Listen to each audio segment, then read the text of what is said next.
जय सदाशिव। शिव की कृपा चैनल में आपका हार्दिक स्वागत है।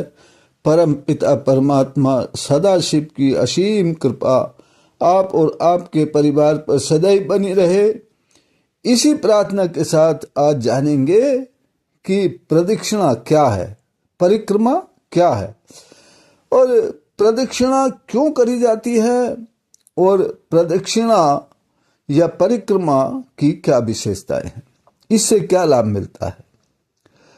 देखते हैं कि लगभग सभी धर्मों में अपने इष्ट की परिक्रमा की जाती है और इसका बड़ा ही महत्व भी समझा जाता है।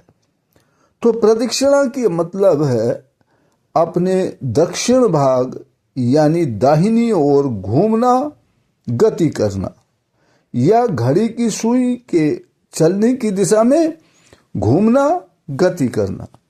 अपने देवता के चारों ओर दक्षिणावर्त घूमना ही प्रदक्षिणा कहलाता है, परिक्रमा कहलाता है। अब जानेंगे इसके करने का क्या कारण है, क्या उद्देश्य है परिक्रमा करने का। तो परिक्रमा करने का सबसे पहला कारण है वो ये है कि पृथ्वी की चाल से इसका बहुत ही गहरा संबंध है। जिस प्रकार पृथ्वी सूर्य की परिक्रमा करती है और पृथ्वी का प्रत्येक कण सूर्य के तेज से,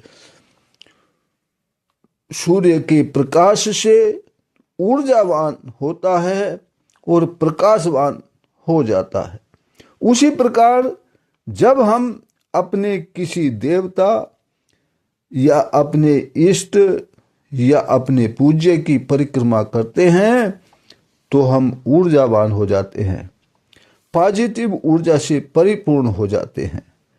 हमारा रोम रोम प्रकाशित हो जाता है, प्रकाशमान हो जाता है। तो हमारे कार्य बिना किसी बाधा के संपन्न हो जाते हैं या हमारे कार्य बिना किसी बाधा के संपन्न हो जाएं, ये भावना लेकर के हम परिक्रमा करते हैं।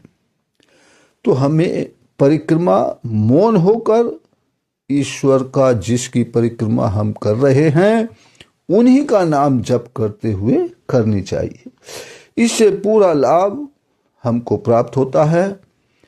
परिक्रमा का दार्शनिक महत्व भी है, वो ये है कि इस संपूर्ण ब्रह्मांड का प्रत्येक ग्रह या नक्षत्र किसी न किसी तारे की परिक्रमा कर रहा है, उसकी प्रदक्षिणा कर रहा है। और ये परिक्रमा, ये प्रदक्षिणा ही जीवन का सत्य भी है। हर व्यक्ति का संपूर्ण जीवन ही एक चक्र है, एक परिक्रमा है। इस जीवन के चक्र को समझने के लिए परिक्रमा जैसे प्रतीक को बनाया गया है। परिक्रमा के द्वारा ये समझाया गया है कि ईश्वर एक ही है, उसी ईश्वर में समस्त सृष्टि समाई हुई है और उन्हीं से सब उत्पन्न हुए हैं, उन्हीं से सब पैदा हुए हैं, उन्हीं से सबका भरण पोषण होता है, उन्हीं के द्वारा सब कार्य संपन्न होते हैं। तो हम अपने ईश्वर की परिक्रमा लगाकर ये मान सकते हैं कि हमने सारी सृष्टि की परिक्रमा कर ली है और हमारे सभी काम निर्विघ्न संपन्न होंगे। तो ये थी परिक्रमा या प्रदक्षिणा की विशेषताएं और ये था महत्व। तो अगली वीडियो में हम जानेंगे कि किस देवता की कितनी परिक्रमा करनी चाहिए और किस प्रकार करनी चाहिए ताकि हमें पूर्ण लाभ प्राप्त हो। तो परम पिता परमात्मा सदाशिव की असीम कृपा हम सभी पर बनी रहे, इसी प्रार्थना के साथ फिर मिलते हैं अगली वीडियो में। तब तक के लिए जय सदाशिव।